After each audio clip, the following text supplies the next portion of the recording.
Alhamdulillah. Pertamanya kita syukur pada Allah Subhanahu Wa Taala di atas kesempatan yang Allah izinkan kepada kita pada malam ini, di atas pertemuan di dalam majlis ilmu sekalipun di atas talian.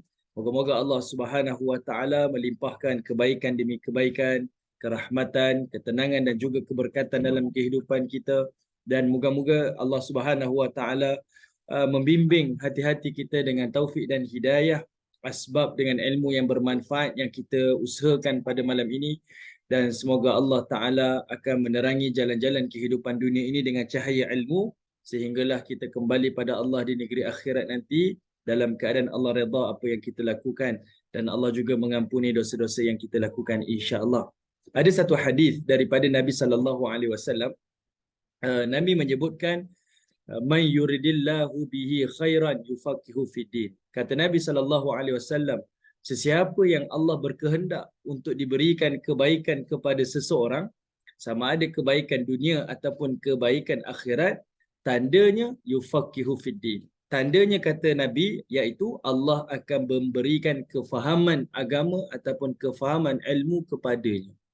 Jadi salah satu cara Allah nak memberikan kita kebaikan, maka Allah Ta'ala akan dahulukan dengan membuka pintu-pintu ilmu kepada kita. Jadi asbab pada malam ini, pertemuan ini, sama-sama kita berdoa kepada Allah dan sama-samalah kita berharap dan bersangka baik dengan Allah. Mudah-mudahan Allah Ta'ala sedang memilih kita untuk diberikan kepada kita kebaikan yang dijanjikan, yang melimpah di dunia dan juga di hari akhirat. Apa kebaikan yang Allah janjikan ni? Antaranya, kalau kebaikan di dunia, artinya Allah Ta'ala nak memberikan ketenangan fikiran, Allah Ta'ala nak memberikan keluasan rezeki, Allah Ta'ala nak memberikan pasangan yang baik, saleh, salehah, Allah nak beri anak-anak yang berjaya, Allah Ta'ala nak memberi semua kebaikan yang ada dekat dunia, semua Allah beri. Manakala kebaikan akhirat, sebab orang mukmin ni, kita tak terhenti masa depan kita dunia je, tapi kita lebih jauh lagi sampai ke hari akhirat, iaitu Allah nak lepaskan kita daripada azab kubur, azab api neraka, dan Allah Ta'ala nak masukkan kita ke dalam syurganya. Dan itulah Al-Fawzul Azim, kejayaan yang paling besar yang dijanjikan oleh Allah Subhanahu Wa Ta'ala. Okey, baik. Topik pada malam ni sebenarnya topiknya besar sebab dia berbincang tentang dua perkara yang besar. Agama tu isu besar, dan berbisnes ataupun berniaga tu pun satu isu yang besar. Tapi kita cuba ambil satu titik tengah yang kita boleh datangkan supaya kita dapat pelajaran, dapat teladan dan kita dapat panduan. Yang saya difahamkan, semua yang attend pada malam ini semuanya adalah ahli-ahli perniagaan. Moga-moga apa yang saya sampaikan ini jadi manfaat, jadi panduan, dan sama-sama kita berharap supaya kita dapat berjaya dunia dan juga akhirat insya-Allah. Baik, pertama sekali, dalam urusan kita, tak kisahlah kita berniaga ke, kita makan gaji ke, kita adalah yang paling top sekali ataupun yang paling bottom sekali, Allah Ta'ala sebut kita punya satu perkara ni mudah je. Dalam hidup ni ada objektif, ada tujuan. Di dalam hidup ni ada objektif, ada tujuan. Dan tujuan tu dua perkara sahaja. Dan dia boleh digunakan pada semua tempat.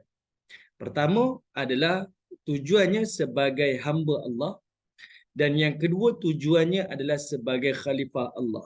Ini benda yang kita rasa macam klise sangat, tapi sebenarnya sangat besar. Sebab itu Allah Ta'ala sebut dalam Quran. Dan kita kena faham konsep ni, barulah kita tahu apa yang kita nak buat. Allah Ta'ala kata hidup mukmin ni sebagai manusia di dunia ni, pertama sebagai hamba Allah. Wa ma khalaqtul jin wal ins illa liya'budun. Tidaklah aku ciptakan jin dan manusia melainkan untuk memperhambakan diri pada Allah. Kedua, kehidupan kita ni objektifnya adalah sebagai khalifah Allah. Wa id qala rabbuka lil malaikati inni ja'ilun fil ardi khalifah. Dan apabila dikatakan kepada para malaikat, sesungguhnya Allah nak ciptakan manusia di bumi ini sebagai khalifah. Apa maksud dua perkara ni? Allah Ta'ala ciptakan kita sebagai hamba Allah adalah kalau kita berniaga, berbisnes, makan gaji dan buat apa sahaja dalam hidup ni, pastikan panduan kita, kita tahu batas apa yang halal, apa yang haram, apa yang makruh, wajib dan sunat. Mesti tahu. Kita tak boleh, sebab ini akan menjadi asas dan prinsip sebagai mukmin. Okey. Itu yang pertama. Dan yang keduanya, bila kita nak jadi khalifah Allah, okey, kita kena faham. Bila hidup ni sebagai hamba Allah, itu sebenarnya tujuan dia adalah untuk kita jadi baik. Kita kawal diri kita dengan disiplin supaya kita jadi baik. Sebab itu kita duduk di bawah landasan syariat lah. Ni hamba Allah ni. Saya belajar agama, saya nak berniaga ni dengan tahu halal haram ni supaya saya jadi baik. Kedua, tujuan kita jadi khalifah Allah adalah dengan niat untuk kita memberi kebaikan pada orang lain. Selalu orang terlupa. Dia nak dia baik tapi dia tak nak beri kebaikan pada orang lain. Ataupun dia nak orang baik tapi dia tak nak dirinya jadi baik. Saya bagi contoh mudah. Saya sebelum ni pernah ada jumpa dengan seseorang ni. Dia ada satulah, macam tuan-tuan juga, dia ada satu grup tim dia. Dan dia berniaga, cuma dia keluarkan produk kesihatan. Dia keluarkan produk kesihatan. Saya attend dia punya majlis dia. Dia bagi tahu kepada dia punya tim dia. Dia kata tahun ni kita usahakan kita nak capai sale kita 1 juta minimal lah, dia kata. Saya nak capai sale kita 1 juta. Saya nak capai sale saya 1 juta. 1 juta ni sikit sebenarnya kalau berniaga ni sikit. Dia kata saya nak capai 1 juta. Saya tanya pada dia, kalau 1 juta ni berapa ramai klien ataupun customer yang dia perlukan? Dia kata sebenarnya ramai juga, lebih kurang dalam 400,000 orang, dia kata. Barulah kita punya sale tu boleh cecah 1 juta kalau dapat 400,000 orang. Saya kata kalau kita berniaga kita kena tukar. Kita bagi tahu pada anak buah kita ni, sebab ni nak jadi khalifah Allah ni. Kita nak jadi baik dan kita nak beri kebaikan pada orang lain. Tukar kita punya nada kita. Cakap pada mereka, kita niat ni bukan untuk capai sale 1 juta. Tapi kita tukar. Saya ni nak cari 400,000 orang dan saya nak 400,000 orang ni sihat untuk tahun ni. Benda sama.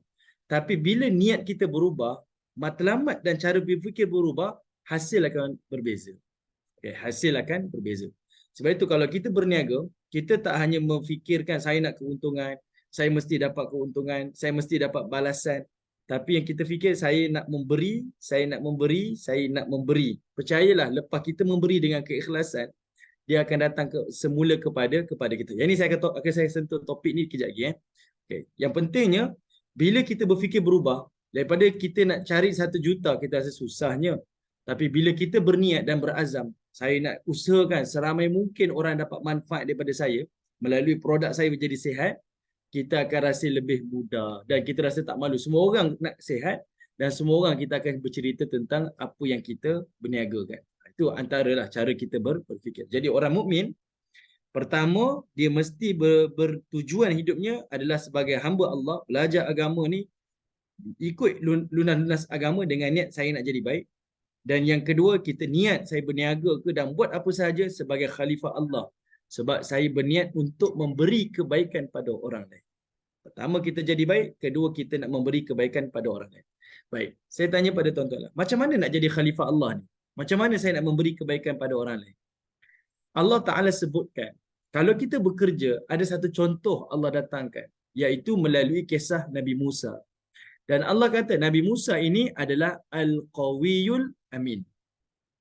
Al-Qawiyul Amin. Ini tuan-tuan boleh tengok dalam surah Al-Qasas.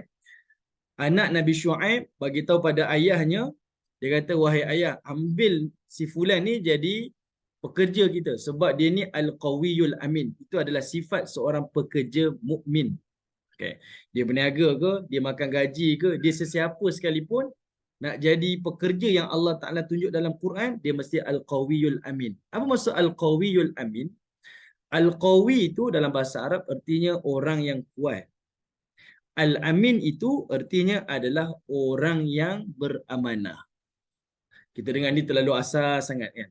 Okey, kita pergi ke tinggi sikit. Al-Qawi, zaman dahulu orang bekerja dengan kekuatan, dengan fizikal dia. Okey, dia nak bersawah, dia nak bercucuk tanam, dia nak berniaga, kena berjalan, berdagang jauh dengan tenaga. Tapi kalau kita tukar pada konteks hari ini, Al-Qawi ni artinya adalah kompetensi. Okay. Al-qawi di sini dalam bahasa kita, dalam konteks zaman kita ni adalah kompetensi, iaitu merujuk kepada kepakaran kita. Zaman dahulu Al-qawi itu merujuk pada kekuatan sebab bekerja tu dengan kederat. Zaman hari ini kita bekerja dengan kepakaran. Dalam setiap bidang ada kepakaran khusus. Dan semua bidang tu orang mukmin kena ada kepakaran dia. Competention. Manakala Al-Amin disebut sebagai beramanah, tapi hari ini kita terjemahkan sebagai berintegriti. Jadi dua sifat ni adalah sifat orang mukmin sebagai pekerja mukmin, sebagai ahli perniagaan mukmin. Okey. Kita mesti pakar dalam bidang kita dan kita mesti jujur dalam perniagaan kita. Okey. Siapa contoh yang paling ideal untuk kita tiru? Sudah tentulah adalah baginda Nabi SAW. Saya nak bawa tuan-tuan dekat dengan Nabi. Pertama tuan-tuan. Pertama, kita ambil satu contoh. Baginda Nabi SAW tunjukkan kepada kita ada beberapa sunnah. Sunnah ni kita tahu asas sangat. Dan jarang-jarang kita belajar daripada sunnah Nabi ni untuk lihat dalam bentuk yang lebih besar. Contoh kita tengok Nabi SAW kalau baginda makan, dia ajar pada kita Nabi ni makannya dengan tangan kanan. Kemudian baginda Nabi SAW ni dia akan makan sampai habis. Dan kalau Nabi SAW makan, baki-baki makanan yang ada di tangan Nabi tu Nabi akan jilat, betul? Kita dengar hadis Nabi ni. Dan kalau makanan Nabi tu jatuh atas lantai, Nabi akan kutip dan Nabi akan makan. Cuma tuan-tuan kena faham, makanan yang jatuh atas lantai tu bukanlah bererti makanan tu kotor. Sebab Nabi ni dia makan atas safra. Orang Arab dia makan safra. Safra ni kalau orang kita macam shell out lah tuan-tuan. Dia duduk bukan atas meja, dia duduk atas lantai. Jadi makanan tu terkeluar daripada plastik tu, safra tu, shell out tu. Jadi tak kata kotor lah sebab dia atas tempat yang kita duduk kan. Bukan kita makan atas meja, atas lantai di kedai-kedai makan, di restoran, bukan. Dia atas lantai, jadi bersih. Nabi akan pastikan semua yang Nabi makan habis, selesai. Dari satu sudut kita nampak, kalau kita makan macam Nabi, makan sampai selesai, kemudian makan jilat jari, dapat pahala sunnah. Tapi bagi masyarakat moden macam kita, macam mana saya nak implement sunnah Nabi ni dalam bentuk yang lebih moden? Sebab hari ini masyarakat kita makan mi bandung, makan bakso, makan yang menggunakan sudu garfu ni tak boleh pakai tangan, macam mana nak jilat jari?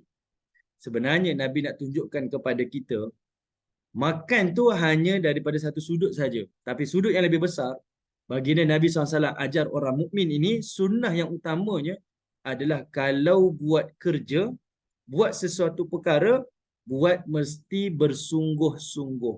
Buat sehingga sempurna dan buat sehabis baik. Sebab makan ni adalah benda yang paling kecil, remeh, tetapi paling kerap yang kita lakukan dalam seharian.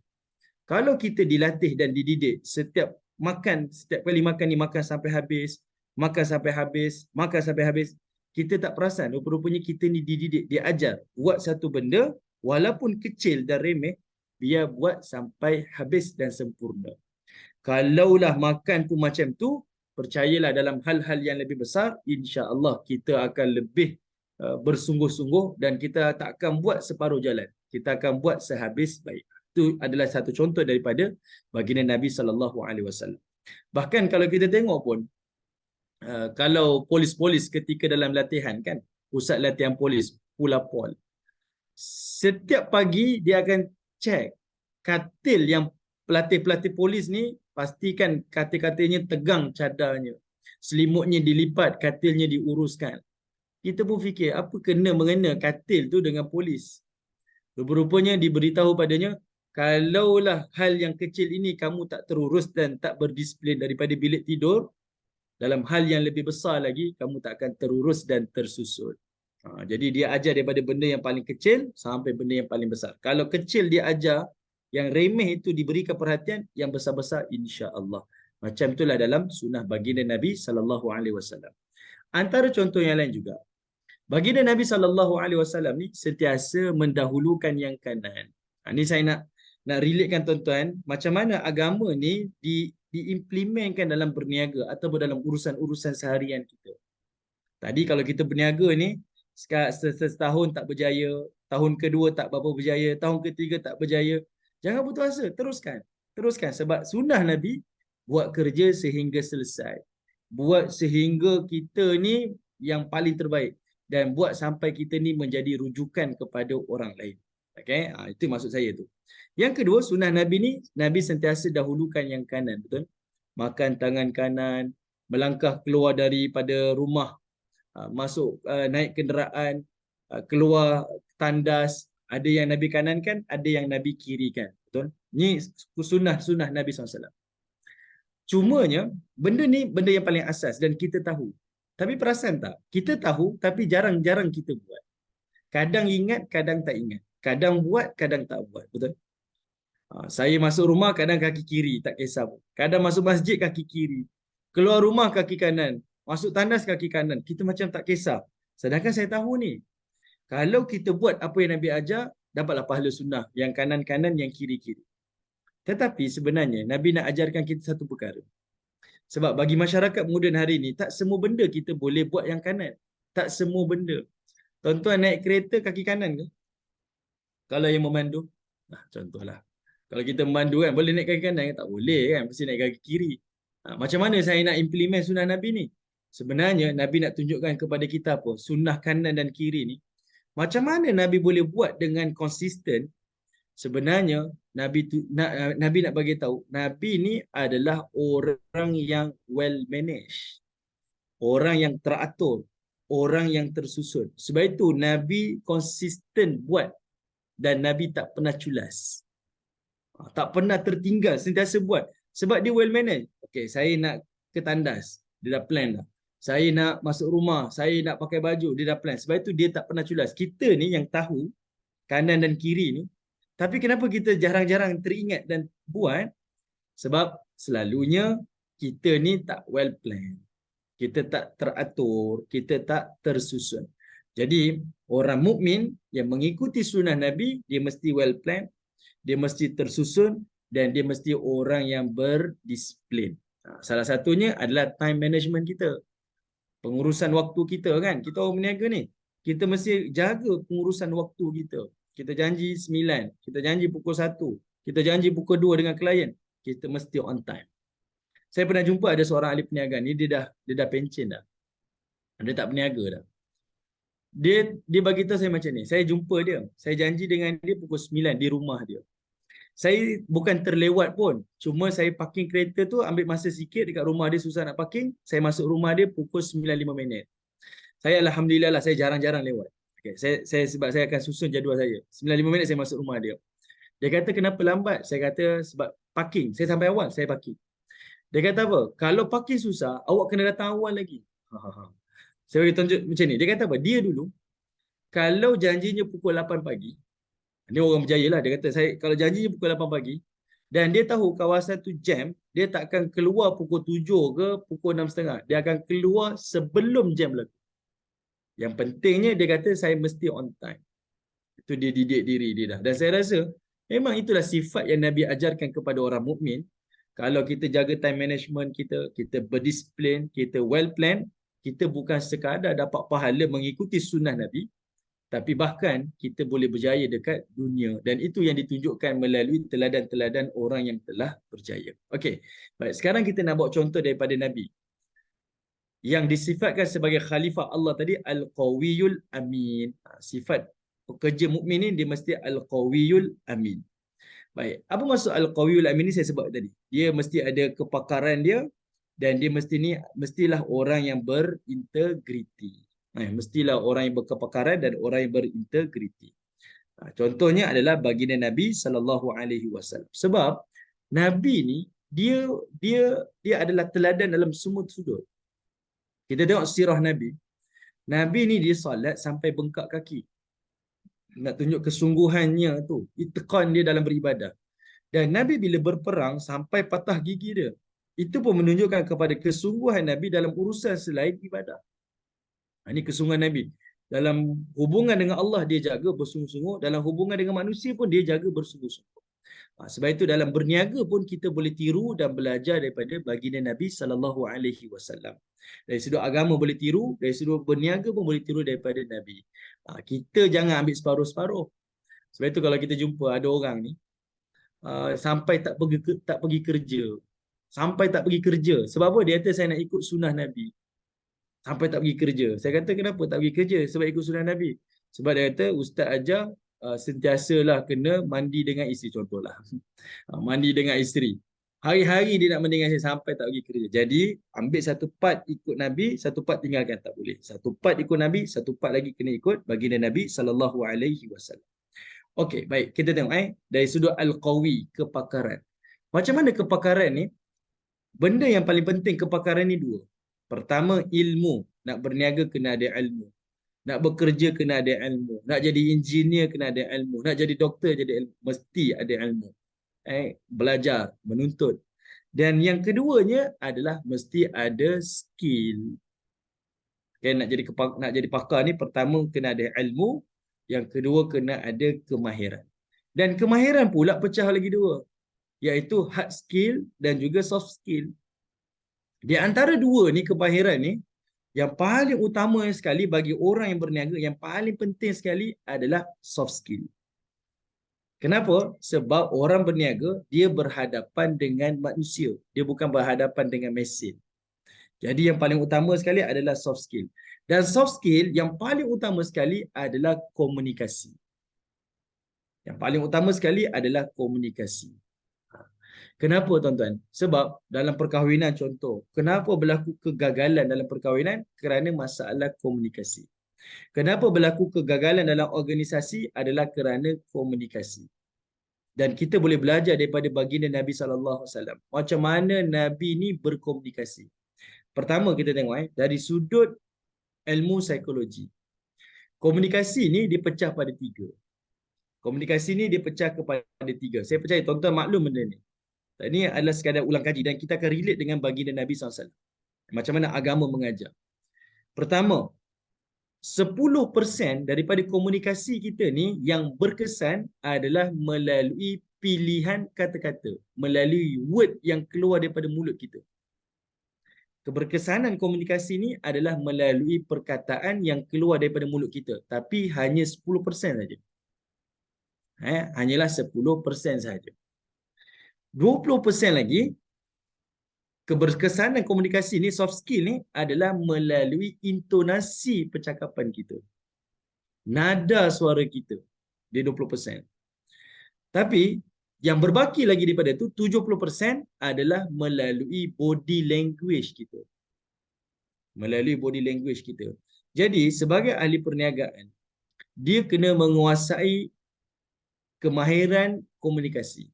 Dan tiga-tiga ni sepatutnya kita dah menguasai dan kita tahu macam mana kita nak uruskan. Sebab kita nak close deal kan, business. Kita nak training orang, kita nak itu dan ini. Jadi komunikasi ni benda yang sangat-sangat penting. Dan kita tengok macam mana Nabi SAW ajarkan kepada kita. Sebab apa? Saya baca ni. Kita nampak berniaga ni dia mesti ada produk ataupun dia ada servis dia. Nabi SAW bukan berniaga, kita ambil contoh macam tu. Sebenarnya tidak. Nabi ni dia adalah container dan dia ada content dia. Dia ada produk dia. Apa produk dia? Agama. Produk Nabi ni agama. Yang Nabi nak bagi pada orang ni agama dia. Dan container dia adalah Nabi SAW. Macam tu dengan orang berniaga. Kontainernya adalah ahli perniagaan, kontennya produk perniagaan. Okey, jadi Nabi SAW ni, contoh 10% pemilihan perkataan Nabi ni, Nabi dikenal sebagai jawami'ul kalim. Perkataan Nabi ni dia pendek tapi dia tepat dan padat. Jadinya tuan-tuan, bila kita hantar WhatsApp kepada klien ataupun bila kita bercakap dengan klien, meeting dengan klien, sepatutnya kita ni dah ada satu template ni. Kita dah plan kita punya template. Dalam ilmu bisnes pun dia ajar kan. Dia punya carta dia. Bercakap macam ni. Kalau klien kata macam ni, kita plan macam ni. Kalau klien macam ni, kita plan macam ni. Dia ada plan dia. Jadi itu hanya 10% saja. Okay. Jadi kita dah ada template macam mana saya nak bercakap melalui call, melalui on-site dan juga melalui online. Kita dah plan. Template tu mesti ada. Itu hanya 10%. Okay. Yang kedua, Nabi SAW tunjukkan kepada kita adalah melalui intonasi. Nada ni dia akan memegang 20% daripada keberkesanan komunikasi. Sebagai satu contoh tuan-tuan. Kalau kita tengok, ada orang dia cakap macam ni. Saya ni tengah nasihat ni, dia cakap tengah marah-marah. Orang kata, dia ni nak nasihat ke nak marah-marah? Intonasi tak kena. Okey, cakapnya menengking-nengking kan. Cakapnya dengan nada yang tinggi. Awak ni nak meniaga ke? Awak ni nak marah-marah? Jadi intonasi tu kena betul. Ataupun tuan-tuan kalau ambil satu contoh, ada orang tulis ini masalah awak. Kita ambil satu perkataan lah. Ini masalah awak. Kalau kita menekan perkataan masalah, ini masalah awak. Contohlah, ini masalah awak. Kita tekankan pada perkataan masalah. Dia tak akan sama dengan apabila kita tukar. Kita tekankan perkataan awak. Ini masalah awak. Faham tak? Okay. Intonasi itu perlu dibetulkan.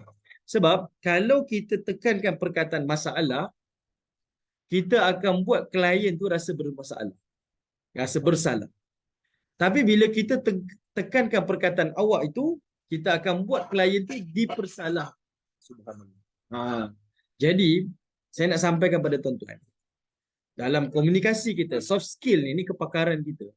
Iaitu dalam bab intonasi ni perlu diperlukan. Benda ni boleh belajar. Benda ni boleh belajar.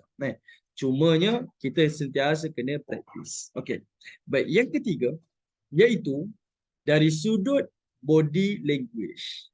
Dari sudut body language. Body language ni macam mana? Sebenarnya kita terlupa. Kita menjaga dari sudut apa yang saya nak cakap. Apa yang saya nak plan cakap. Tapi kita lupa sebenarnya mata kita pun boleh berkomunikasi. Bahu kita pun berkomunikasi. Tangan kita pun boleh berkomunikasi. Dan kita punya body language kita seluruhnya berkomunikasi. Sebagai satu contoh tuan-tuan. Kalaulah kita tutup mulut kita dan kita senyum, orang tak nampak. Tapi mata kita, orang tahu kita tersenyum. Sebab mata kita berkomunikasi dengan klien. Okay. Jadi bila kita nak deal dengan klien tuan-tuan. Jadi bila kita nak deal dengan klien, kita nak closing dengan klien, pastikan yang kita cakap itu datangnya daripada hati. Sebab dia akan memberi kesan kepada body language kita. Kadang-kadang cakapnya betul dah, produknya betul dah. Tapi orang tak akan terima dan orang tak boleh terima. Sebab apa? Kita cakap tu bukan datang daripada hati. Dan body language tu nampak sangat macam fake. Jadinya, orang mukmin ni, dia diajar macam ni. Seperti mana yang diajarkan oleh baginda Nabi SAW ni. Nabi kalau bercakap, dia akan alihkan tubuh dia, berikan perhatian. Sampai orang yang melihat Nabi berkomunikasi dengan Nabi ni, dia rasa sangat-sangat dihargai oleh baginda Nabi SAW. Okay. Sebab body language ni akan memberi kesan yang sangat benar. Jadi, kalau kita berniaga, saya sebutkan daripada awal tadi, kita jangan datang deal dengan orang, kita pun kata, dengan hati kita perasaan saya deal ni sebab saya nak keuntungan. Saya nak close deal, saya nak dapat ni. Memang body language kita akan jadi kekok. Dan orang tengok pun orang rasa ni, goyang lah. Jadi macam mana? Kita datang tu dengan hati yang bersih, dengan niat. Saya ni datang adalah untuk memberi kebaikan. Saya anggap klien saya ni adik-beradik saya, saudara saya, kaum baik saya. Saya nak memberi manfaat pada dia. Percayalah. Sebab itu kita belajar kan dalam ilmu perniagaan ni, kita nak memberi manfaat kepada orang. Barulah kita nak educate orang. Barulah produk kita boleh jalan. Jadi, benda tu datang daripada niat kita, hati kita dan dia akan memberi kesan melalui body language kita. Okay? Baik. Tuan-tuan yang dirahmati oleh Allah Subhanahu Wa Taala. Sebab itu daripada baginda Nabi SAW ni, kita kenal Nabi ni ada 4 watak. Dia siddiq, dia amanah, dia tabligh dan dia juga fatanah. Okay? Dia ada 4. Daripada 4 ni, selalu kita kata, saya ni jujur dalam berniaga. Saya tak pernah tipu, tapi saya kena tipu. Macam tu. Saya ni tak pernah tipu dalam berniaga, tapi saya kena tipu. Kena ingat, Nabi SAW, dia amanah, dia jujur. Tapi Nabi fatanah. Fatanah tu artinya dia bijaksana. Kalau berniaga jujur tapi tak bijak, tak seperti Nabi. Sebab itu Nabi tunjukkan dia ada 4 watak yang dominan. Dia siddiq, bercakap benar. Apa yang betul dia cakap. Kemudian dia amanah, kemudian dia tabligh dan dia juga fatanah. Okey. Baik, tuan-tuan yang dirahmati oleh Allah Subhanahu Wa Taala. Jadi, ini adalah asas yang kita boleh teladani daripada baginda Nabi SAW sebagai panduan kepada kita nak jadi hamba Allah tadi, nak jadi khalifah Allah. Dan kita nak bersifat sebagai ahli perniagaan ni mesti al-qawiyul amin. Saya ni mesti ada kepakaran dan saya juga mesti berintegriti. Sebab dua sifat ni dia dominan. Ada orang dia ni dominan dengan integriti dia. Orang masjid lah kita kata. Tapi dia tak pakar, dia tak berkemahiran. Kita nak ambil dia kerja, tak susah kita nak ambil dia kerja. Sebab apa? Dia satu sudut bagus. Jujur dia ni, tapi tak boleh buat kerja. Tak nak. Ada orang dia pun jujur, dia boleh buat kerja. Dia ni boleh teamwork. Tapi dia ni tak jujur pun tak nak. Jadi Nabi SAW tunjuk pada kita dua benda ni sangat dominan. Dan dua perkara ni mesti kita betul-betul kuasai. Nanti tuan-tuan, supaya kita bekerja ni, kita bukan sekadar susah je. Saya bekerja dapat keuntungan dan saya bekerja ini dapat juga pahala di hari akhirat. Orang mukmin dia kena fikir masa depan ni bukan dunia je. Tapi lebih jauh lagi adalah kehidupan yang kekal adalah di hari akhirat. Baik, tuan-tuan yang dirahmati oleh Allah Subhanahu Wa Taala. Saya nak kongsikan kepada tuan-tuan, ada satu ayat daripada Al-Quran. Okey, satu ayat daripada Quran untuk tuan-tuan tengok.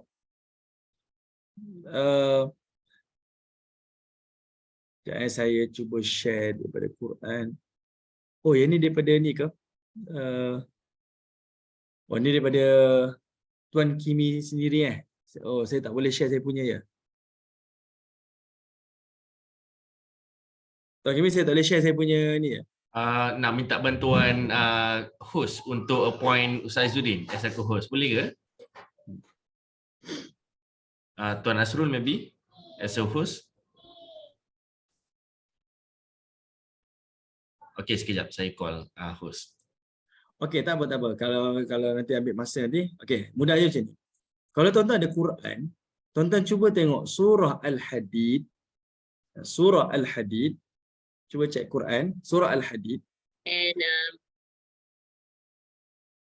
Yes. Tengok dalam Quran surah Al-Hadid, surah yang ke-57 terus pergi ayat yang ke-20. Okey, surah Al-Hadid, surah yang ke-57 terus pergi kepada ayat yang ke-20. Ini tuan-tuan boleh selak. Okey. Ayat ni dia bercerita tentang kehidupan dunia yang Allah Ta'ala sendiri yang cerita. Allah selaku Tuhan, pemilik dan pencipta alam ni, dialah yang paling tahu dan paling faham tentang alam yang dia ciptakan. Jadi Allah Ta'ala menyebutkan, alam ni secara ringkasannya, Allah membahagikan kepada 5. Yang ni saya tak explain lah tuan-tuan, nanti dia akan jadi lebih panjang. Allah kata dunia ni, kata Allah Ta'ala, pertama dia adalah la'ibun. Dia main-main, kata Allah. Kedua, dunia ni lahwun, dia adalah hiburan. Ketiga, dunia ini adalah zinatun, dia adalah perhiasan. Keempat, dunia ini adalah tafakhurun bainakum, manusia ni berbangga-bangga, bermegah-megah. Dan yang kelimanya, watakathurun fil amwal wal aulad. Dunia ini adalah manusia ni membanyak-banyak, berlumba-lumba, kumpulkan harta, kumpulkan zuriat. Okey. Kita tinggalkan kupasan 5 perkara tu. Tapi Allah datangkan satu perumpamaan. Ini kita nak belajar ni. Allah Ta'ala kata apa? Allah datangkan contoh dunia ni, kamathali ghaithin a'jabal kufar nabatu. Thumma yahiju fatarahu musfarra. Thumma yakunu hutama. Ni Allah Ta'ala highlight. Allah kata apa? Dunia ni umpama dia macam tukang kebun yang dia ni gembira dengan hasil kebunnya yang subur. Sebab kerana Allah turunkan air hujan. Kita dengar ayat ni kita rasa macam itu benda yang saya tahulah. Tapi apa benda yang nak disampaikan? Allah umpamakan kehidupan dunia ni. Allah kata apa? Manusia ni macam tukang kebun. Dia ada kebun yang dia usahakan, lalu kebun dia jadi hijau. Selepas Allah turunkan air hujan dan dia pun happy. Allah nak kata apa sebenarnya? Allah nak beritahu kepada kita, kita dalam hidup ni, kita nak buat satu benda sampai kita berjaya, apa yang kita nak, kita memang kena usaha. Macam tukang kebun, dia nak hasilkan satu kebun tu, dia kena cari benih yang paling berkualiti. Dah ada benih, dia kena cari tanah yang paling berkualiti. Kemudian dia tanam, kemudian dia siram, kemudian dia kena racun, kena jaga, kena rapi, berbulan-bulan, konsisten, sampailah dapat hasil. Jadi, benda yang paling asas dalam ilmu dalam dunia ni nak berjaya adalah ilmu. Sebab macam mana tukang kebun tu nak dapatkan kebun yang subur, mesti daripada benih tu berkualiti. Macam mana dapat benih berkualiti? Ilmu. Ilmu, kepakaran tu dia kena ada. Okey. Allah highlight kan.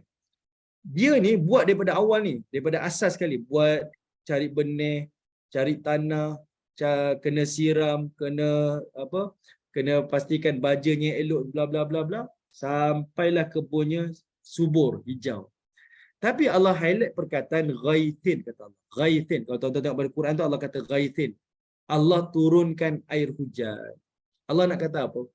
Kamu berjaya, ya, daripada usaha kamu. Sebab kejayaan ini adalah trust the process. Kan? Berjaya ni adalah proses. Kejayaan ni adalah proses. Kita kena lalui proses tu baru kita berjaya. Tapi Allah nak kita jangan nafikan. Kejayaan itu adalah daripada campur tangan Allah. Sebab itu Allah sebut air hujan tu. Kenapa? Sebab ada orang dia cari benih bagus, baja bagus, tanah bagus, dia berusaha lama dah.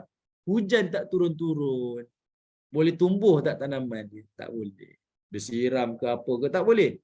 Allah turunkan air hujan tu, Allah nak bagi tahu, kamu berjaya ya daripada usaha kamu.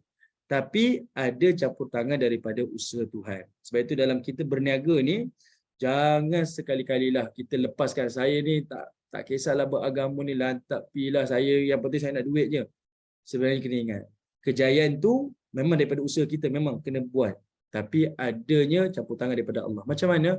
Allah beri kesihatan pada kita, Allah beri kesihatan pada isteri anak-anak kita, Allah berikan kita kemampuan, Allah jumpakan kita, lorongkan kita dengan circle yang betul.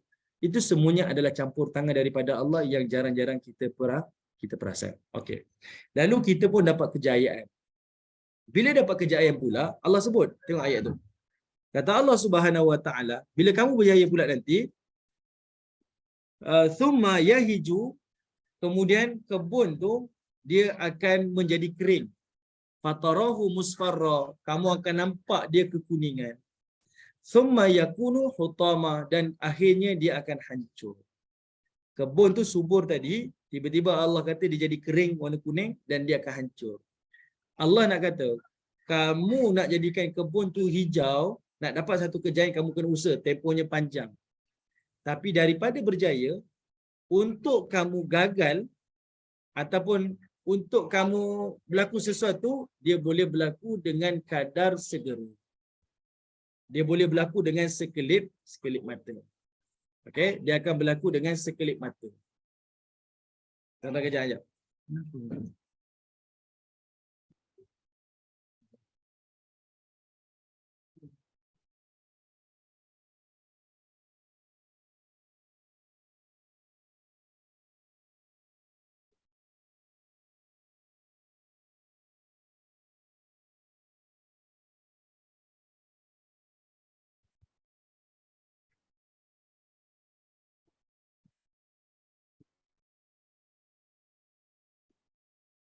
Okey. Tuan-tuan minta maaf. Okey. Jadi Allah Taala nak bagi tahu, bila kamu dah dapat kejayaan, jangan sampai kamu lupakan Tuhan. Sebab kebun kamu yang hijau tu untuk bertukar jadi kering dan hancur, dia boleh berlaku dengan sekelip mata. Dia boleh berlaku dengan sekelip mata. Seolah-olahnya kita ni dalam hidup ni, kita dah duduk di kemuncak kehidupan, kita rasa saya dah usaha macam-macam dan akhirnya saya berjaya. Jangan lupa, Allah Ta'ala boleh tarik handbrake dengan datangnya kesakitan, dengan datangnya musibah dan ujian, dan boleh jadi datangnya dengan kematian. Jadi Allah Ta'ala bagi tahu pada kita, kita sendirilah usahakan satu tanaman pokok di rumah kita. Oh, nak dapatkan bunga tu keluar lama. Tapi lepas kita keluar travel, out session 2-3 hari, lupa nak siram. Pokok yang nak keluar bunga tu berbulan-bulan, nak dia kering dan hancur, dia boleh hilang dalam tempoh 2-3 hari kan. Baliklah dah kering, dah mati dah. Macam itulah Allah Ta'ala mengumpamakan kepada kita dengan kehidupan dunia. Okey. Jadinya dalam hidup ni usaha adalah perkara yang paling asas, kemudian ilmu, dan yang ketiganya adalah dengan kepakaran dan kemahiran lah yang kita kena belajar. Dan bila kita dah berjaya, jangan sekali-kali kita lupakan kepada pertolongan Allah Subhanahu Wa Taala. Sebab musibah itu ataupun kegagalan ataupun kematian itu boleh berlaku dengan sekelip mata. Okey, baik. Saya difahamkan sampai 9.40. Saya dah terlebih 2 minit, 3 minit. Jadi saya serahkanlah kepada tuan moderator, mungkinlah ada soalan yang kita nak buka kepada kita punya peserta-peserta kita lah, insya-Allah. Silakan. Right. Terima kasih banyak Al-Fadhil Ustaz Aizuddin. Saya mengharapkan andai kata ada sahabat-sahabat kita yang ada soalan, mungkin boleh unmute yourself and boleh bertanyakan directly kepada Ustaz Aizuddin, atau mungkin kalau ada yang nak tulis dekat ruangan komen, saya akan bacakan, tiada masalah. Anyone yang mungkin ada soalan boleh tanya direct kepada Ustaz. Teacher Nizam, Mr. K, maybe? Alright. So, since tiada siapa yang nak bertanya soalan, saya rasa mungkin Ustaz boleh continue dahulu. Sementara andai kata you guys ada soalan yang berbangkit, boleh tuliskan dekat ruangan komen. So, nanti saya akan bacakan kepada Ustaz. Okay? Boleh Ustaz Okay, boleh insya-Allah. Right, silakan. Okay, baik. Kemudian, Allah Subhanahu Wa Taala pun memberikan kita, lepas Allah datangkan contoh tadi, hidup ni macam tu sebenarnya. Kamu nak berjaya, ya, kamu kena melalui proses. Dan kejayaan tu dia tak akan berlaku sekelip mata lah. Dia ada satu tempoh. Tapi bila kamu dah berjaya, jangan lupakan kepada Allah Ta'ala. Sebab setiap kejayaan itu mesti ada datang daripada pertolongan Allah. Mustahil dia boleh berjaya tanpa pertolongan Allah. Kemudian Allah Subhanahu Wa Taala pun bagi tahu dalam kejayaan itu jangan sampai lupalah, supaya kamu beringat dan berhati-hati. Kegagalan dan sebagainya, kematian dan sebagainya, dia akan berlaku dengan sekelip mata. Okey. Kemudian ayat yang sama tu tuan-tuan, Allah Taala pun sebut, kalau macam itulah kehidupan dunia ni, ataupun dalam keadaan kita bekerja ni, berniaga ni, apa matlamat kita? Allah pun sebut, wa fil akhirah azabun syadidun wa maghfiratun minallahi wa ridwan.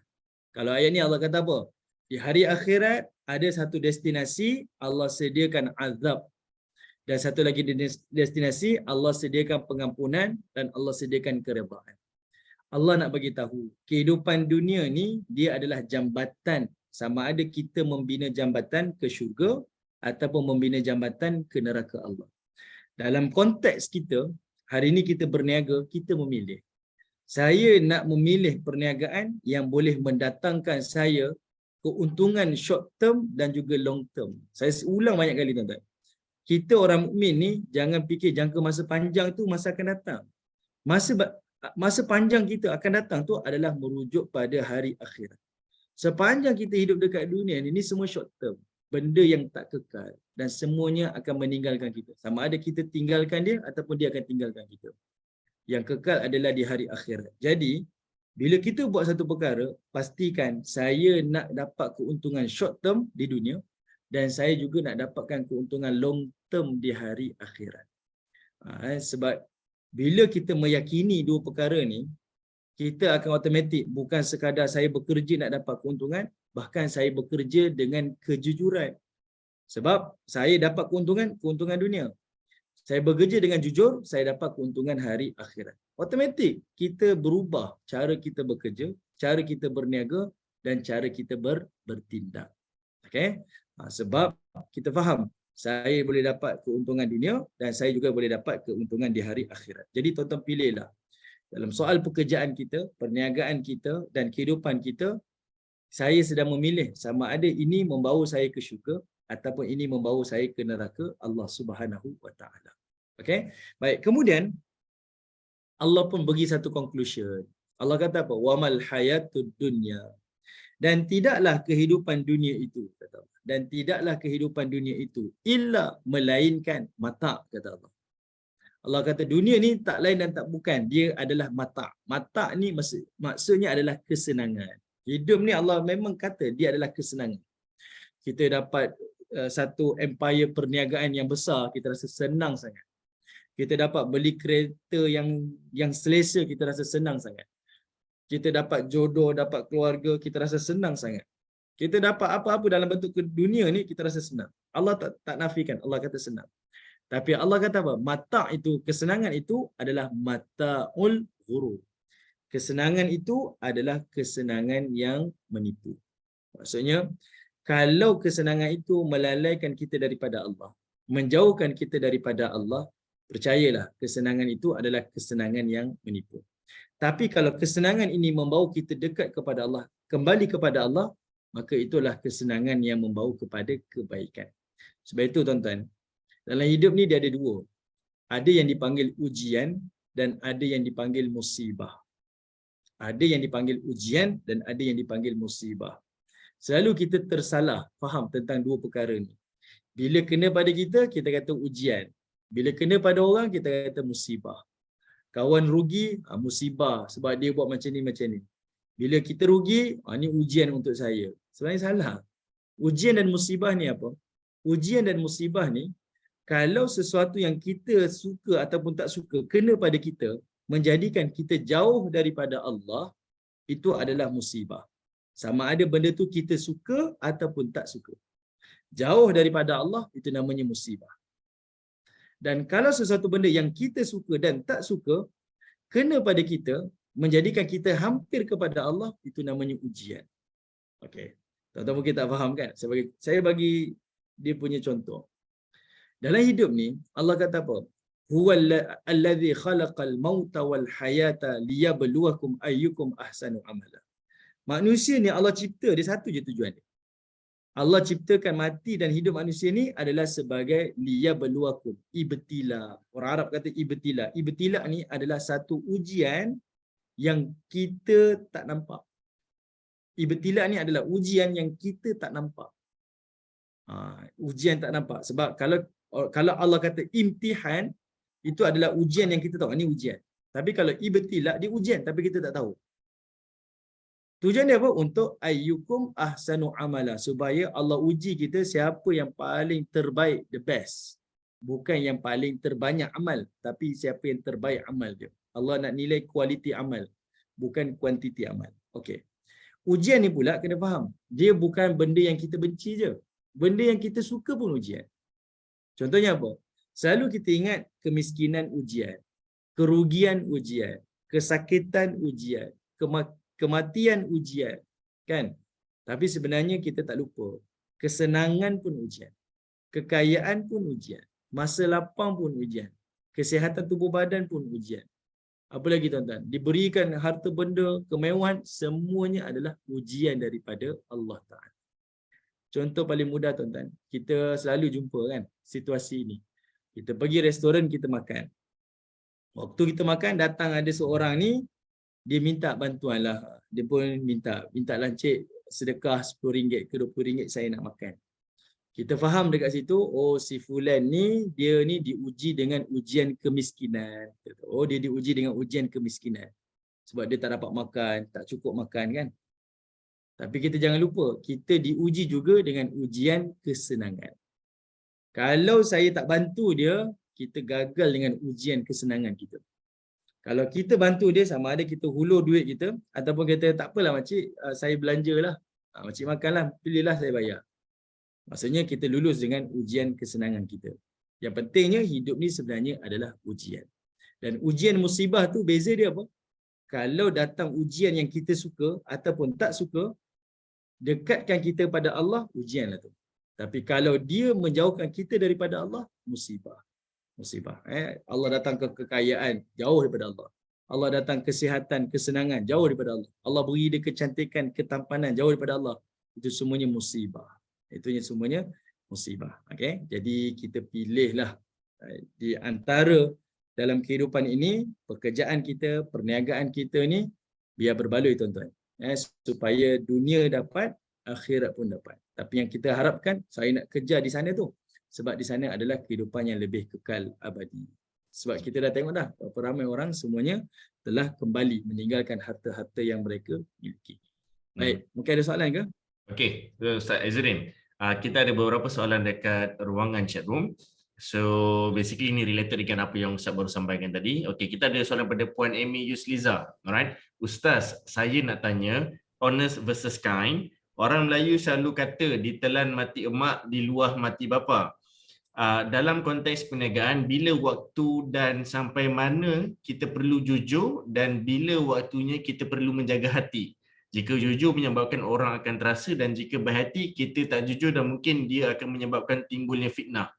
Jazakallah Ustaz. Mungkin Ustaz Okey, boleh cuba bagi contoh. Okey, boleh bagi saya contoh situasi tak? Puan Untuk saya Imi, lebih faham. Silakan. Kak Mi mana? Right. So mungkin orangnya tak ada. Kita comeback balik kepada soalan ni boleh Ustaz? Kita baca Boleh, dulu. boleh, boleh. Okey. Alright. Soalan kedua daripada Puan Roliza iaitu, salam Ustaz, boleh terangkan sikit mengenai redha, macam mana kita kena redha dengan ikhlas? Silakan Ustaz. Okey, baik. Apa beza redha dengan ikhlas? Redha ni iaitu apa yang berlaku pada kita, Allah beri ke, Allah tarik daripada kita tu, kita tak rasa pun. Kita tak menyimpan pun dan kita rasa saya terima seadanya dan saya terima sekadarnya. Sebab kita percaya apa yang kita miliki Allah yang beri, apa yang Allah ambil pun Allah yang punya. Okay? Apa yang Allah beri itu Allah punya, apa yang Allah ambil pun Allah punya dan kita tak rasa pun. Dan itulah namanya redha. Sebab itu para hukama dia sebut apa? Bila kita dapat sesuatu benda, orang yang normal ni dia akan apa? Dia akan appreciate kepada pemberi. Dia tak akan ralit dengan hadiah tu. Saya dapat hadiah, contohlah. Saya dapat hadiah telefon daripada tuan-tuan. Saya pun ralit tengok telefon, buka kotak belik telefon. Orang berkata ustaz ni tak sihat. Dia ralit dengan telefon kan. Tapi orang yang normal bila dia dapat hadiah, dia ketepikan hadiah dia, dia kata apa? Terima kasih tuan bagi saya hadiah. Macam itulah dalam kehidupan ni, bila kita dapat sesuatu perkara, sama ada Allah beri ataupun ambil, kita tak ralit dengan ujian ataupun nikmat tu. Yang kita appreciate adalah siapa yang memberi ujian dan siapa yang memberi nikmat. Kalau kita dah sampai tahap tu, itulah namanya redha. Itulah namanya redha. Kita tahu semuanya datang daripada Allah Taala. Hati ni akan jadi lebih tenanglah. Sebab kita tak fokus pada benda yang diberikan, tapi kita fokus kepada siapa yang memberikan. Manakala ikhlas pula, ikhlas ni dia dua perkara. Pertama, kita buat kerana Allah. Itu nama ikhlas. Selalu orang kata ikhlas ni macam mana? Dia buat mesti kerana Allah. Saya buat ni kerana Allah. Contohlah, ni dari sudut contoh lain. Dari sudut didikan anak-anak.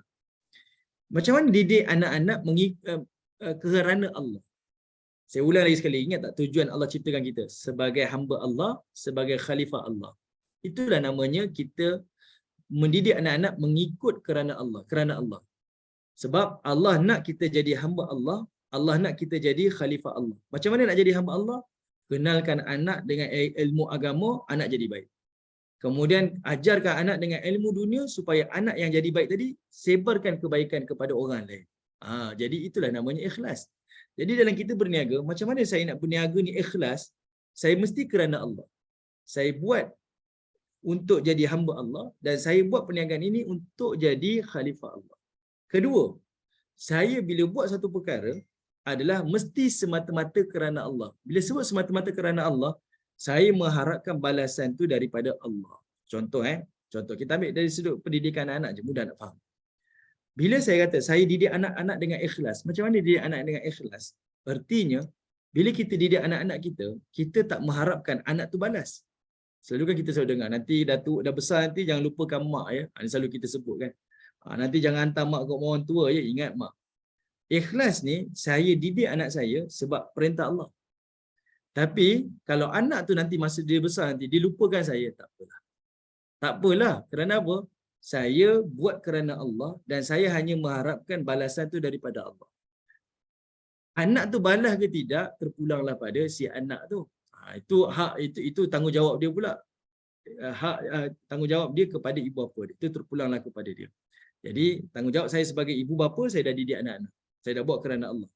Sebab apa? Contoh ibu bapa yang tak ikhlas mengharapkan anak ni balas apa yang dia pernah buat, dia akan jadi ibu bapa yang mudah terluka hati dia. Dulu mak buat kamu macam ni, kenapa kamu tak boleh buat macam ni? Mak dulu sentiasa jaga kamu, kenapa kamu tak boleh call mak? Mak dulu bagi belanja macam ni, kenapa tak boleh bagi belanja mak? Mak dia cepat terasa hati, cepat luka hati dia. Jadi ikhlas ni sangat penting. Macam itulah dalam ilmu, dalam perniagaan. Okey? Kita berniaga kerana Allah, nak jadi hamba Allah, jadi khalifah Allah. Dan saya berniaga ni, kalau saya deal ni, tak dapat, tak close, tak apalah. Yang penting saya dah memberi kebaikan pada si fulan ni. Saya dah sampaikan produk saya ni ada manfaat dia, untuk dia. Jadi Allah Subhanahu Wa Taala lah yang akan memberi ganjaran di hari akhirat. Tapi kalau Allah nak beri juga, alhamdulillah itu keuntungan saya di dunia. Jadi itulah namanya redha dan itulah namanya ikhlas. Okey? Alright, Alright. fantastic. Terima kasih Al-Fadhil Ustaz. Kita ada 4 lagi soalan dekat ruangan chat room. Soalan daripada AR Adam Halim, iaitu Assalam Ustaz. Bagaimana untuk kita latih hati ini untuk sebaik mungkin ikhlas dalam pekerjaan dan bukan mengejar keuntungan? Contoh, sebab kadang-kadang saya ada perasaan seperti terpaksa buat sebab dah terima job tersebut. Mungkin sebab tak setimpal bayaran. Okey. Silakan Ustaz. Baik. Okey. Kita tak bincang pasal agama lah. Okey, saya sudut agama, benda tu saya sebut daripada awal tadi, yang soalan daripada tadi lah, ikhlas ya. Kita kena tahu, saya ni bukan untuk untung dunia je, saya nak untuk akhirat. Saya ceritalah. Kat sini ada ke yang peserta-peserta yang non-Muslim, ada ke? Ada? Rasanya tak ada. Semuanya Muslim, alhamdulillah. Ya, ada? Tak ada? Tak ada. Okey, saya bagi satu contoh lah. Ni abang saya lah. Abang saya dia duduk dekat New Zealand. Anak dia lahir, seorang dekat Malaysia, seorang lagi di New Zealand. Dia pergi dekat Malaysia ni, ada satu hospital ni, hospital Islam lah. Dia kata bezalah di antara hospital Islam dengan hospital yang bukan Islam ni, dari sudut dia punya servis dia. Hospital wanita yang nak bersalin ni, dia kata lain servis dia. Hospital Islam tu dia kata bila datang nak register je, dia tanya, dah register belum? Belum. Okey, register dulu. Okey, dah register, dia kata okey duduk, nanti doktor datang. Okey, selesailah kerja dia. Tapi bila dia sampai dekat New Zealand, dia nak bersalin, yang nurse tu tanya, dah register belum? Belum. Dah sarapan belum? Belum. Dah itu banyak ditanya, banyak. Okay. Apa yang saya nak sampaikan? Kalau kita bekerja untuk dunia saja, kita hanya kerja apa yang menjadi kita punya benchmark. Kalau saya nak dapat pendapatan macam ni, saya buat macam ni, baru saya dapat. Saya nak dapat pendapatan macam ni, saya buat macam ni. Saya nak naik pangkat, saya mesti buat macam ni. Kita dapat tu je. Tapi kalau kita fikir saya nak dapat untung dunia dan untung akhirat, kita akan buat lebih daripada tu. Untung dunia, saya buat seperti mana yang telah ditetapkan. Ni saya punya job scope saya. Saya buat macam ni, saya dapat macam ni. Untuk hari akhirat, saya jujur, saya bertolak ansur, saya bermanis muka, saya senyum, semua pahala daripada akhirat. Jadinya, itu dari sudut agama lah. Kalau dari sudut yang kita sekarang ni, saya suka macam ni tuan-tuan. Saya pun berniaga juga. Kalaulah saya datang tu, saya tahu saya tak ikhlas. Saya datang tu dengan saya tahu, saya kalau pergi saya nak dapat job. Saya akan kata macam ni. Kalau tuan nak jumpa saya, tuan datang jumpa saya. Saya tak pergi jumpa tuan. Saya tak cakap lah sebab apa? Sebab kalau saya pergi, saya punya matlamat, saya dah keluar belanja, saya dah keluarkan duit minyak, duit tu, saya mesti nak close deal. Saya akan jadi tak ikhlas. Jadi, saya nak buang perasaan tu dengan niat saya ni nak membantu, kalau ada rezeki adalah, awak datang jumpa saya. Daripada awal tu kita dah filter siap-siap lah. Tapi kalau berada di tempat tuan yang bertanya ni, kita dah dapat job ni, sekarang ni macam mana bayaran tak setimpal pula, macam mana saya nak ikhlas? Tuan-tuan rasakanlah. Tak apalah, saya tak dapat rezeki dari sudut kewangan, tapi saya dapat rezeki dari sudut pengalaman. Saya dapat dari bentuk saya dapat berhubung dengan dia. Mungkin dari sudut sekarang saya rugi, tapi akan datang dia kenal saya, dia tahu macam mana hasil kerja saya, mungkin saya akan dapat job yang lebih baik pada masa akan datang. Kita niat macam tu je. Okay? Alright, terima kasih Ustaz atas jawapan yang diberikan. Kita ada soalan daripada Puan Wan Mira Nadia. Salam Ustaz. Terima kasih atas perkongsian malam ni yang sangat bermanfaat. Soalan saya, boleh share doa atau zikir untuk amalan yang boleh kami amalkan dalam memujuk hati sekiranya business deal tak menjadi? Memang benar bukan rezeki yang cuba untuk move on, tapi as business owner, memang tak terlepas dari ada perasaan yang sedikit kecewa. Jadi maybe doa pendek yang Ustaz boleh share boleh jadi amalan kami dalam ujian berbisnes. Terima kasih Ustaz. Silakan Ustaz. Okey. Baik, saya ada banyak tips sebenarnya. Banyak amalan ni diajarkan. Okey, salah satunya tuan-tuan. Okey, tuan-tuan kalau boleh record, tuan-tuan record. Okey, zikir ni paling mudah sebenarnya, tapi kita kena ikut susunan. Hadis ni daripada riwayat Al-Imam Bukhari, Nabi ajar. Kata Nabi SAW, sesiapa yang terbangun malam, dia terjaga.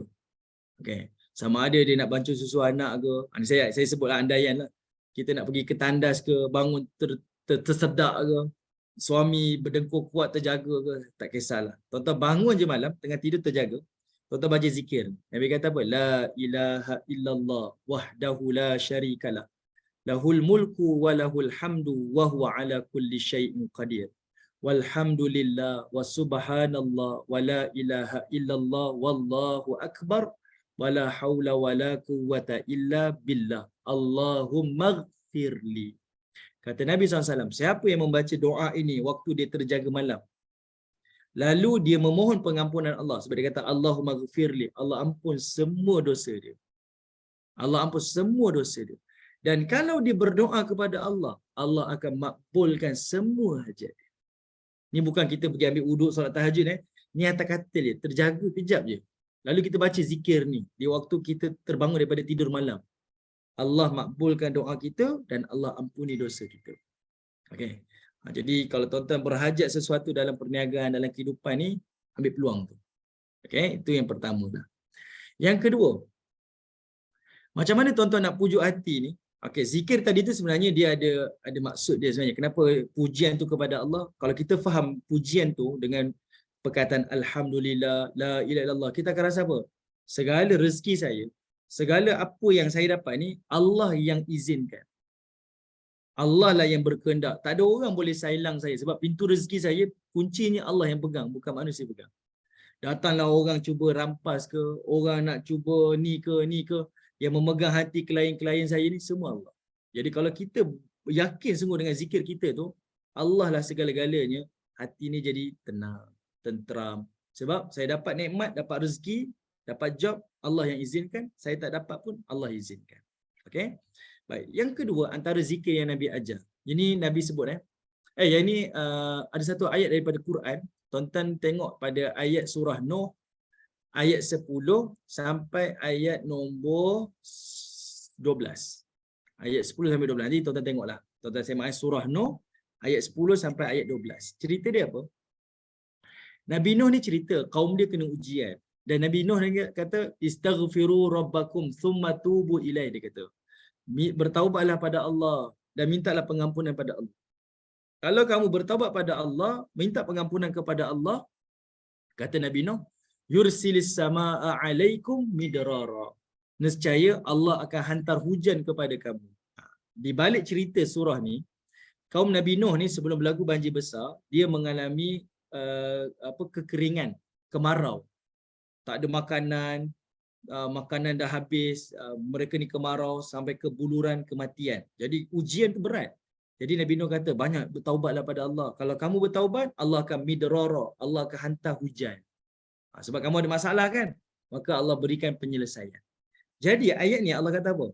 Siapa yang banyak beristighfar, kita selalu ingat istighfar ni untuk minta pengampunan. Tapi sebenarnya tak.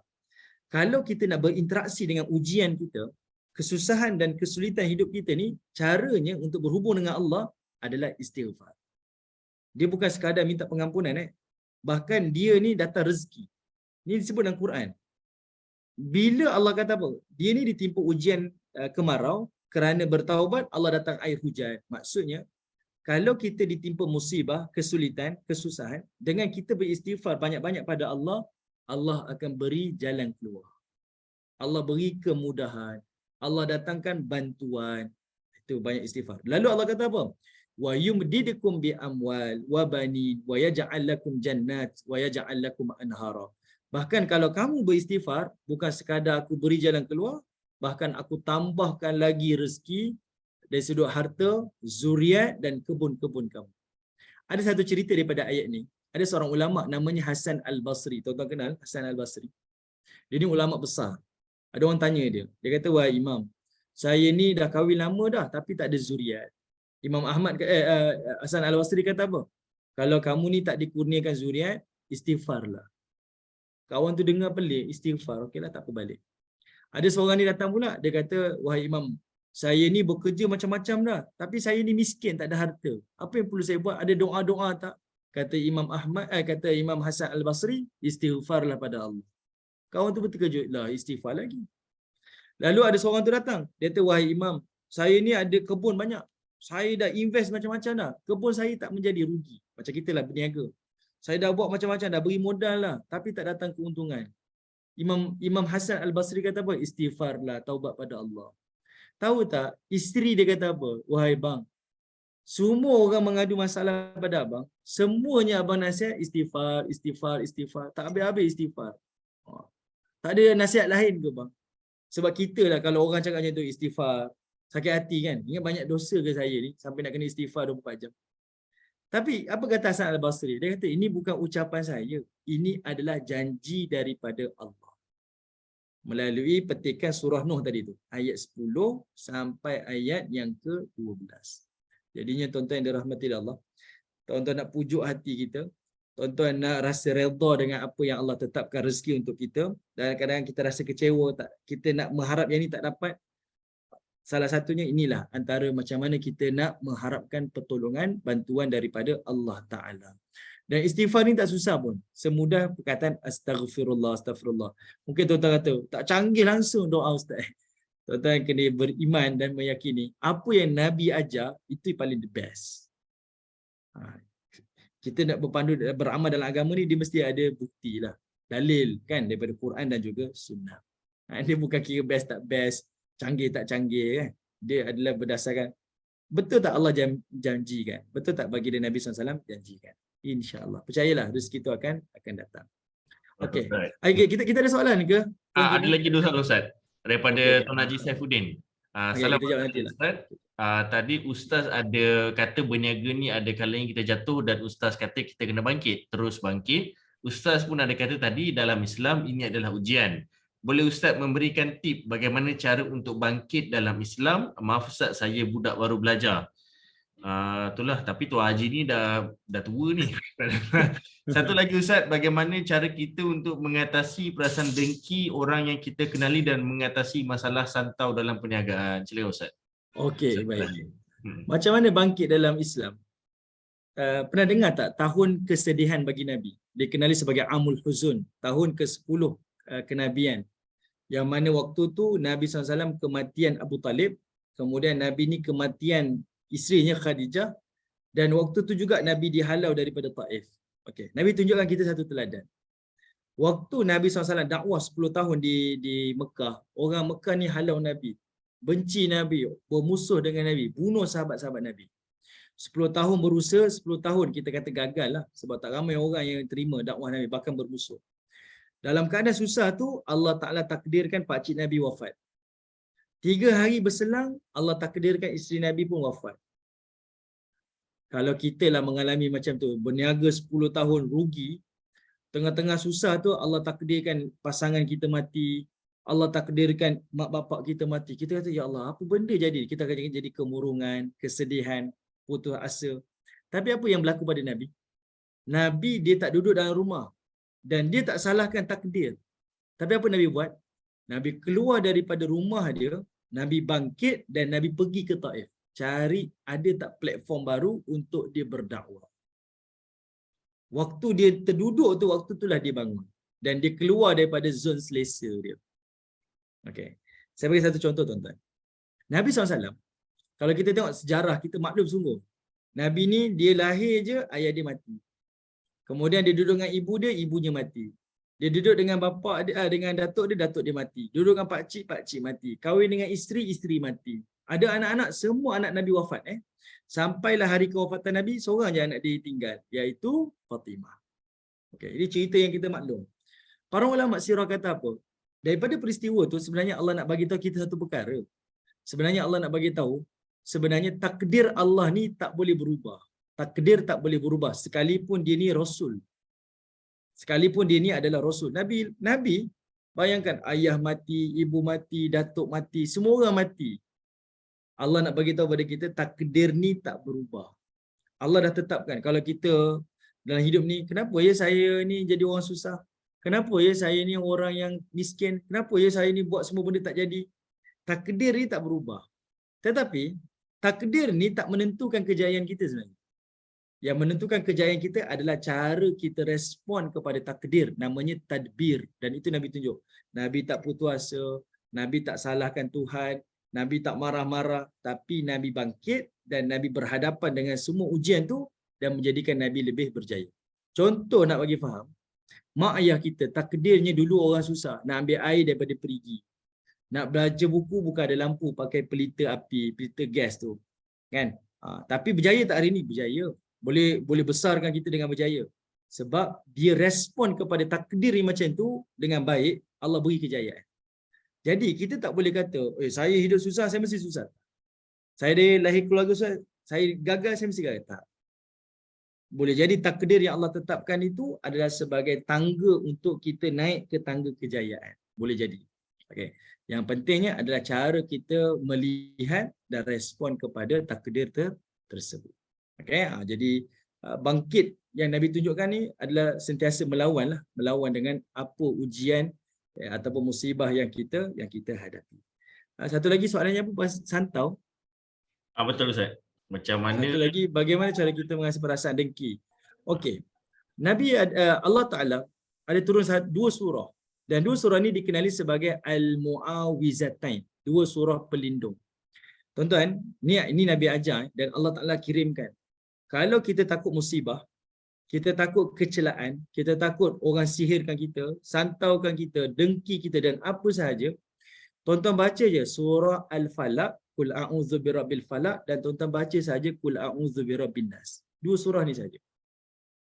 Kita nak masuk satu hotel takut kena hantu kacau lah, takut kena haiwan berbisa lah, anak kita kena histeria lah dekat asrama ke. Kirim je bacaan iaitu Al-Falaq dan An-Nas. Okey.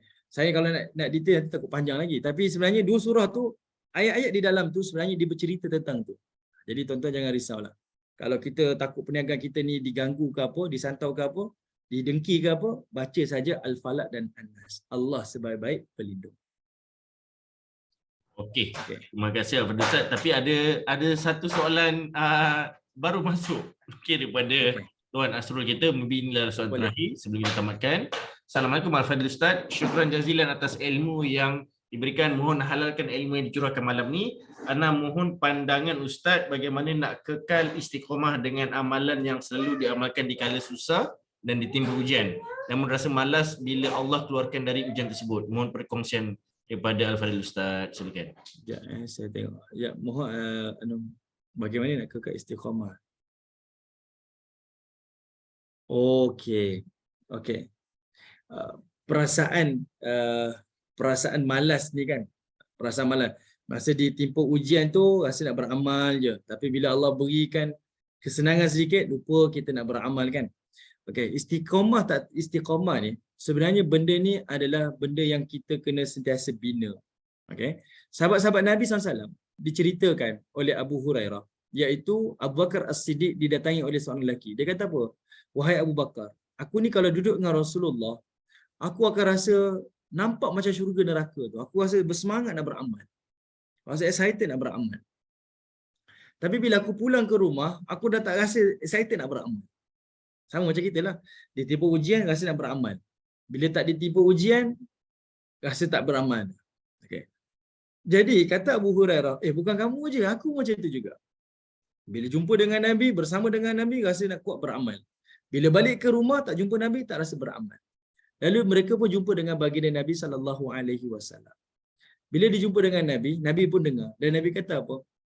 Kata Nabi SAW, setiap daripada kita ni ada hak dia. Setiap daripada kita ni ada hak dia. Badan kita ada hak, tidur kita ada hak, semua ada haknya. Jadi datang kejemuan dan juga datang ini adalah perkara biasa.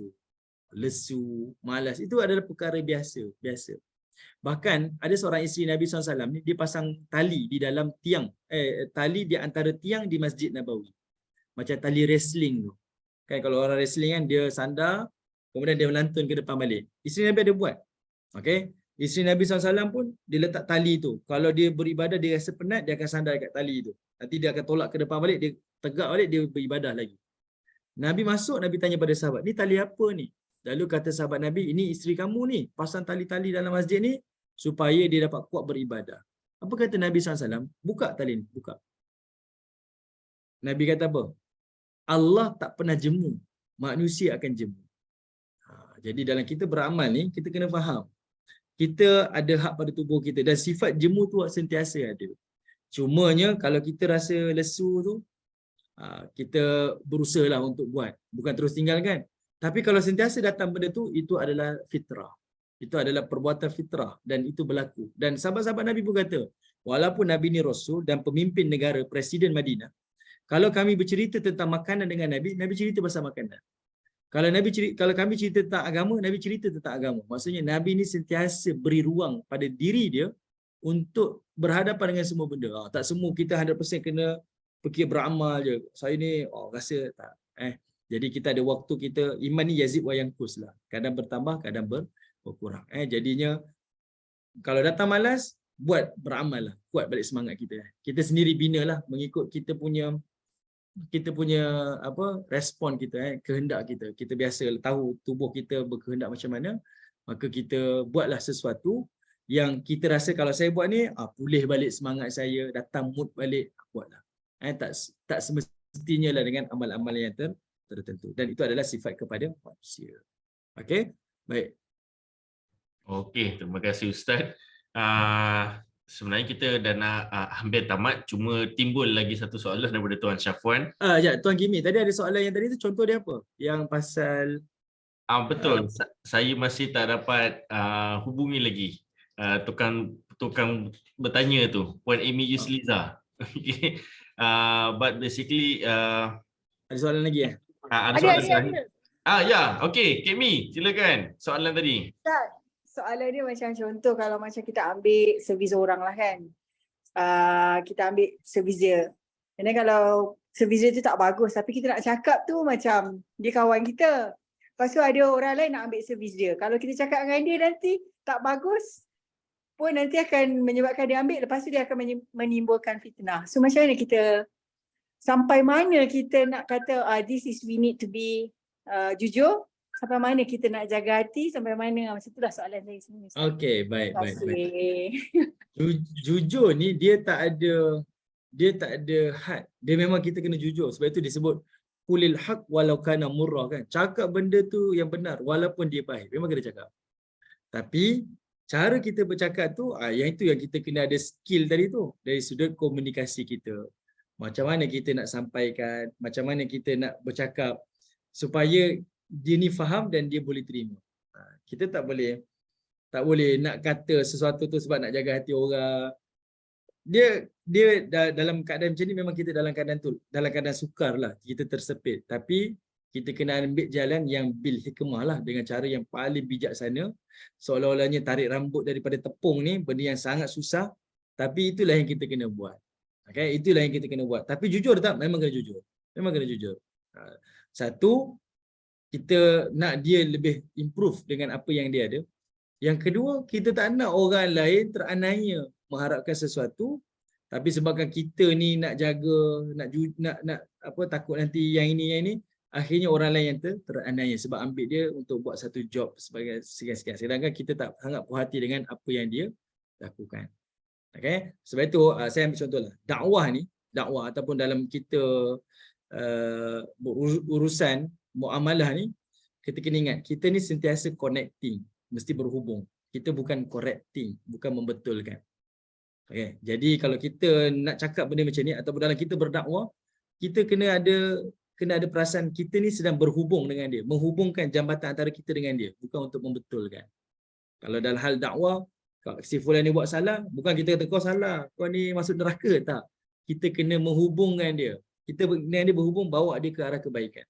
Kalau dalam sudut muamalah tadi tu, kita niatkan ni bukan untuk betulkan dia, tapi adalah untuk kita ni bawa dia kepada kebaikan. Macam itulah. Jadi bila kita faham macam tu, kita akan memilih perkataan-perkataan yang lebih lunak lah, yang insya-Allah dia boleh terima.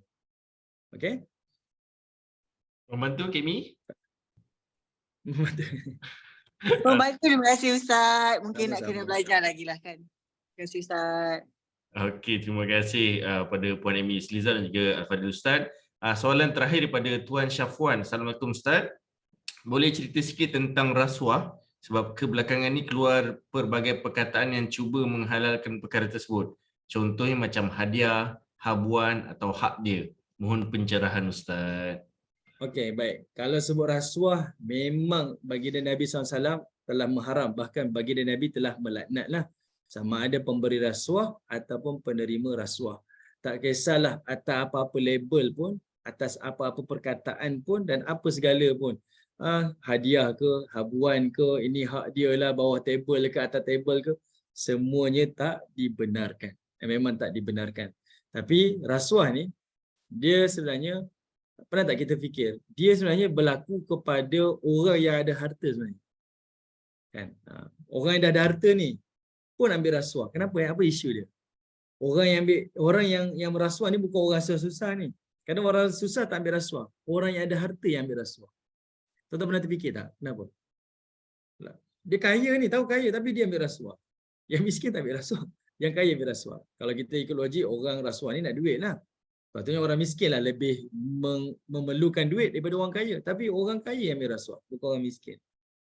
Salah satunya adalah kerana dia ada peluang dan yang keduanya kerana dia tamak. Kerana dia ada peluang dan dia ada tamak. Dia tamak. Sebab itulah dia ambil rasuah. Orang miskin ni kadang-kadang dia tak berpeluang dan kadang-kadang mungkin dia tak tamak lah. Jadi benda ni benda yang haram. Harta tak berkat, biar kita susah sementara dekat dunia daripada kita susah dekat akhirat.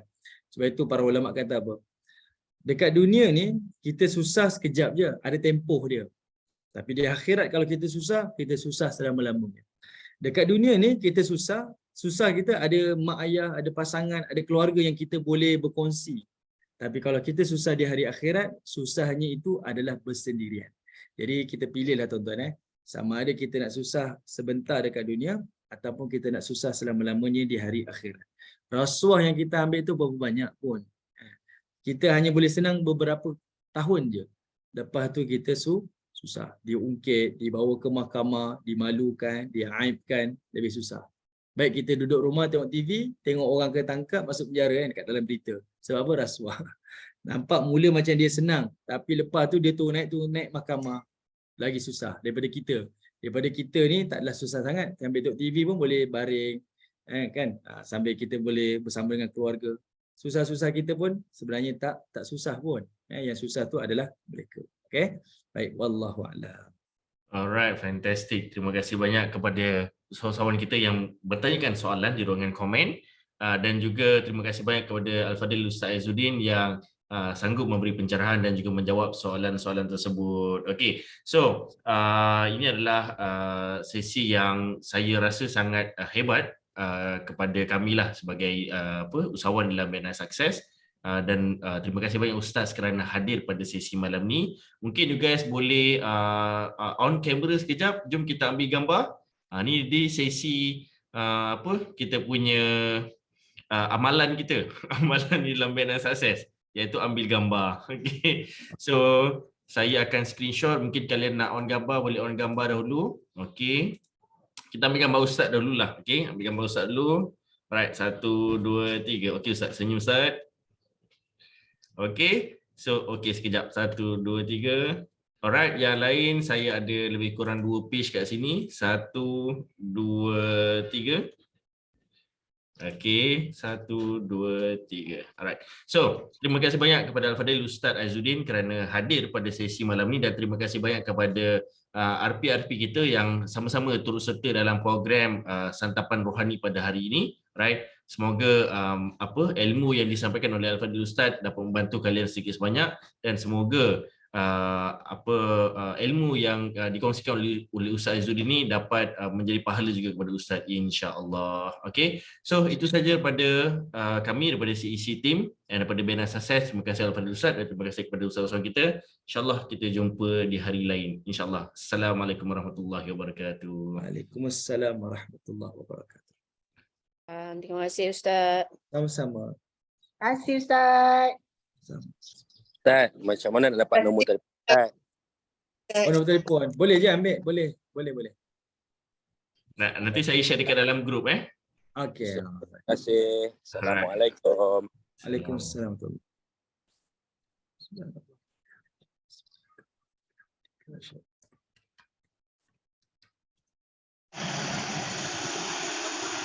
Ustaz. Terima kasih. Assalamualaikum. Tuan Moderator pun terima kasih. Assalamualaikum. Assalamualaikum.